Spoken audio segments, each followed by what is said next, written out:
বিএনপির আন্তর্জাতিক বিষয়ক সহ সম্পাদক রুমিন ফারহানার বাসায় ছাত্র শিবির ও সমন্বয়কদের হামলার দাবিতে একদল যুবক লাঠি হাতে তার বাসার সামনে গিয়ে বিশ্রী গালি দিয়ে ভাঙচুর চালায় বলে অভিযোগ করেন রুমিন ফারহানা। যে ঘটনাটা ঘটেছে সেই ঘটনায় কারা ঘটালো, কারা মদদ দিল, কারা সেটাতে উস্কে দিল এবং কেন মাঠে পুলিশ এবং সেনাবাহিনী মোতায়েন থাকা সত্ত্বেও এই ধরনের ঘটনা ঘটতে পারলো সেটা স্বরাষ্ট্র উপদেষ্টার বের করার কথা, তাই নয় কি?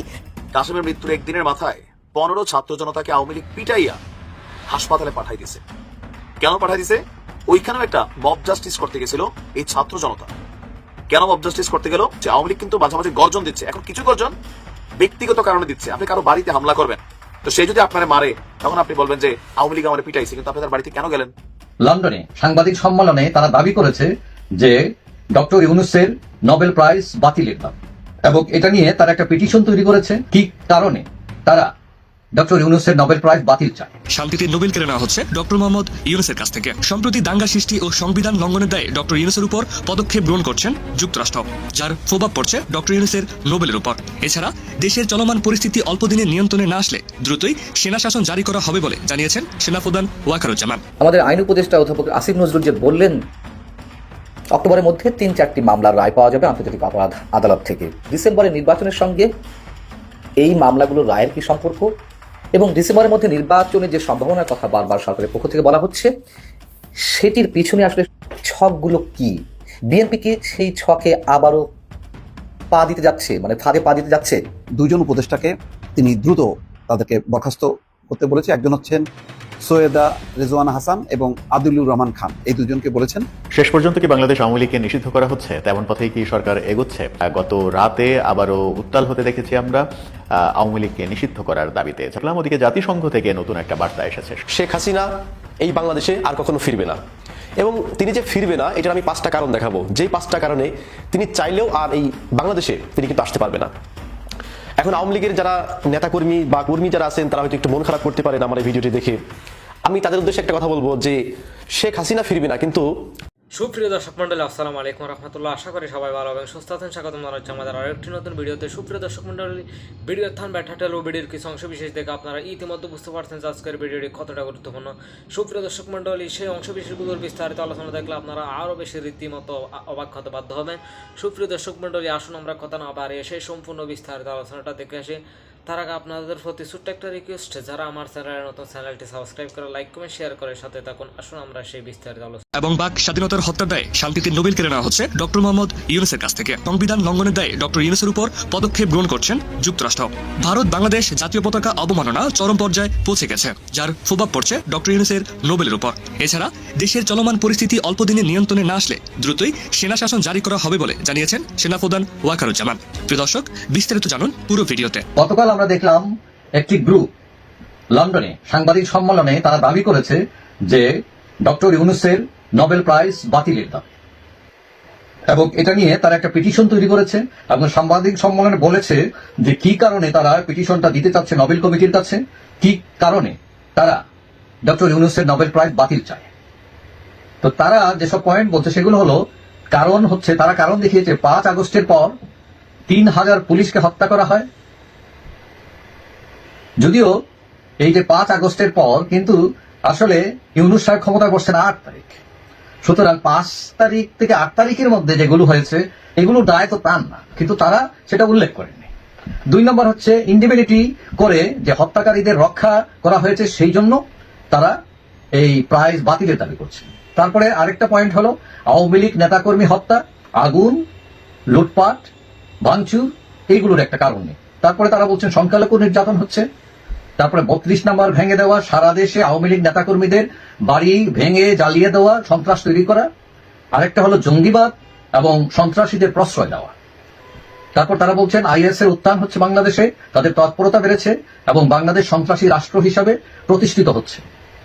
এবং সবশেষে বলছেন যে বাংলাদেশের সংবাদপত্রের স্বাধীনতা নাই, এই সরকার দিচ্ছে না, এবং এই সব কারণে তারা নোবেল প্রাইজ প্রত্যাহারের দাবি করেছেন নোবেল কমিটির কাছে। এখন এই পিটিশনটা তারা তৈরি করেছেন, সাংবাদিকদের জানিয়েছেন, এবং আশা করা যায় যে তারা এই সপ্তাহখানেকের মধ্যে সেটা নোবেল কমিটির কাছে পৌঁছে দেবেন। এখন নোবেল প্রাইজ একটা অত্যন্ত এই পৃথিবীর মানে যত পুরস্কার আছে তার মধ্যে হচ্ছে বেস্ট হচ্ছে নোবেল প্রাইজ, এখন এই নোবেল প্রাইজ পেয়েছিলেন ডক্টর ইউনূস শান্তিতে, গ্রামীণ ব্যাংক সহ। এখন তারা এটা ফেরত যদি দেয় বা ফেরত আনতে চান, অর্থাৎ প্রত্যাহার বা বাতিল, তাহলে এটা ডক্টর ইউনূসের জন্য খুবই অসম্মান। কাসেমের মৃত্যুর পরেও যাদের মধ্যে এখনো কিছু জিনিস ক্লিয়ার হয় নাই, ক্লিয়ার হওয়া জরুরি। কাসেমের মৃত্যুর একদিনের মাথায় 15 ছাত্র জনতাকে আওয়ামী লীগ পিটাইয়া হাসপাতালে পাঠাই দিছে। কেন পাঠাই দিছে? ওইখানেও একটা মব জাস্টিস করতে গেছিল এই ছাত্র জনতা। কেন মব জাস্টিস করতে গেল? তাদের কাছে যৌক্তিক কারণ আছে। তারা করছে কি, যাইয়া একটা অফিসে তালা লাগাই দিছে, চেয়ারম্যান অফিসে। এখন চেয়ারম্যান যিনি আছেন তিনি তো বরখাস্ত হন নাই। তিনি যদি মামলার আসামি হয়ে থাকেন, পুলিশ তাকে গ্রেপ্তার করবে, লোকালি আইন শৃঙ্খলা বাহিনী আছে। কিন্তু আপনারা দৌড় দিয়ে যে মব জাস্টিস, এটা কিন্তু ডক্টর ইউনূস শক্তভাবে না করছে, ছাত্র উপদেষ্টারা শক্তভাবে না করছে। একটা নতুন খেলা শুরু হয়েছে, এই খেলাগুলো বন্ধ করা দরকার। যদি আপনারাই বিচার করে ফেলেন, তাহলে ইউনূস সরকার হাতে চুরি পরে বসে থাকুক। কারণ এই ঘটনাগুলো ঘটার পরে, এই যে মারামারির ঘটনা ঘটছে, আওয়ামী লীগ কিন্তু মাঝে মাঝে গর্জন দিচ্ছে। এখন কিছু গর্জন ব্যক্তিগত কারণে দিচ্ছে। আপনি কারো বাড়িতে হামলা করবেন, তো সে যদি আপনারা মারে, তখন আপনি বলবেন যে আওয়ামী লীগ আমার পিটাইছে, কিন্তু আপনি তার বাড়িতে কেন গেলেন? বিষয়টা তো যৌক্তিক হইতে হবে নাকি? আপনি একটা চেয়ারম্যান অফিসে গিয়ে তালা ঝুলাই দিবেন কেন ভাই? আইন আছে, আদালত আছে। চেয়ারম্যান অন্যায় করলে থানা পুলিশ এটার বিরুদ্ধে ব্যবস্থা নেবে। ঘটনার প্রেক্ষাপট হচ্ছে যশোরের কেশবপুরে। দেখেন, মব জাস্টিস বন্ধ করতে হবে। ছাত্র জনতা মানে এই না যে আমার যা খুশি মন চায় তাই করবো। আপনার মধ্যে আর ফ্যাসিবাদ আওয়ামী লীগের মধ্যে পার্থক্য কোথায়? ছাত্রলীগের মধ্যে পার্থক্য কোথায়? এগুলো খেয়াল রাখবেন। যশোরের কেশবপুরে সাগরদাড়ি ইউনিয়ন পরিষদ চেয়ারম্যানের কক্ষে তালা দেয়াকে কেন্দ্র করে আওয়ামী লীগ এবং ছাত্র জনতার মধ্যে সংঘর্ষ হয়েছে। এতে 22 জন আহত হয়েছেন, যার মধ্যে 14 থেকে 15 জনই হচ্ছে ছাত্র জনতা। আপনার গতকালকে দুপুরে সাগরদাড়ি ইউনিয়ন পরিষদের সামনে এই ঘটনা ঘটেছে। আহতরা হলেন ছাত্র জনতার পক্ষে ইউনুস হোসেন, আবু সাইদ, মেহেদি হাসান রনি, সাগর, রকি, গোলাম মুস্তফা, আকাশ, নাইম, এবং চেয়ারম্যানের পক্ষে তার ভাই কাজী মুজাহিদুল ইসলাম পান্না এবং কাজী মাঝারুল ইসলাম সোনা সহ কয়েকজন। ভাইয়ের বিপদে ভাই আগে আসছে। আচ্ছা, ঘটনার প্রেক্ষাপট কি? স্থানীয়রা বলছে যে সাগরদাড়ি ইউনিয়ন পরিষদের চেয়ারম্যান আপনার ও উপজেলা আওয়ামী লীগের সাংগঠনিক সম্পাদক কাজী মুস্তাফিজুল ইসলাম মুক্ত নিয়মিত ইউনিয়ন পরিষদ কার্যক্রম পরিচালনা করে আসছেন। বুধবার দুপুরে স্থানীয় ছাত্র জনতা পরিষদে গিয়ে চেয়ারম্যানের কক্ষে তালা ঝুলাই দিছে। বিষয়টি জানতে পাইরা চেয়ারম্যানের পক্ষে লোকজন আপনার ইউনিয়ন পরিষদের সামনে উপস্থিত হয়ে তালা খুলে দেওয়ার দাবি জানায়। তো এই সময় ছাত্ররা একটু চার্জ ছিল, তো আওয়ামী লীগের যারা এখানে ছিল চেয়ারম্যানের লোকেরা চার্জটা কমাই দিছে। আর এই কমাকমের মধ্যে কি হয়েছে? 9 জন এই মুহূর্তে হাসপাতালে ভর্তি, 15 জনের অবস্থা আশঙ্কাজনক। এখন এই বিষয়ে জেলা ছাত্রদলের যিনি সহসভাপতি আছেন তিনি বলছেন যে এই চেয়ারম্যান স্থানীয়ভাবে আওয়ামী লীগের পক্ষে কাজ করছেন। এমন খবর ছড়িয়ে পড়লে ছাত্র জনতা ঐক্যবদ্ধ হয়ে ইউনিয়ন পরিষদে গিয়ে চেয়ারম্যানের কক্ষে তালা ঝুলাই দেন। এই অধিকার ছাত্র জনতার কে দিল? আগে ছাত্রলীগ এটা করতো, আওয়ামী লীগ এটা করতো, যুবলীগ এটা করতো, রাষ্ট্রীয় আইনের বাইরে এ সকল কর্মকাণ্ড করতো। এখন ছাত্র জনতা তাদের মন চাইলে তারা গিয়ে তালা ঝুলাই দিবে। একটা চেয়ারম্যান অফিসে সরকারি কাজে এটা তো বাধা দেওয়া। একজন চেয়ারম্যান, তিনি একজন পার্ট অফ গভর্নমেন্ট, মানে সরকারের একজন কর্তা। তো চেয়ারম্যান যদি কোনো অন্যায় করে থাকে, আওয়ামী লীগের কার্যক্রম করে থাকে, এই মুহূর্তে তার বিরুদ্ধে থানায় যান, উপজেলা পর্যায়ে যান, লিগালি কমপ্লেন করেন। কিন্তু আপনি দৌড় দিয়ে সেখানে তালা ঝুলাইতে আসছেন, তো আপনাকে কি ছেড়ে দিবে? আজকে এটা যে কোনো কেউ হোক, আওয়ামী লীগ বলতে কথা না, আপনি গিয়ে তালা ঝুলাই দিবেন ভাই? এটা সরকারি কাজ তো এটা নাকি? তো এরকম মব জাস্টিস করতে গেলে এগুলা ঘটবে, এগুলো মাথায় রেখেন। সাগরদাড়ি ইউনিয়ন পরিষদ চেয়ারম্যান যিনি আছেন তিনি বলছেন, আমি নিয়মিত ইউনিয়ন পরিষদের কার্যক্রম করে আসছি। বুধবার ইউনিয়ন পরিষদ বন্ধ থাকার সুযোগে প্রতিপক্ষরা আমার কক্ষে তালা ঝুলাই দেয়।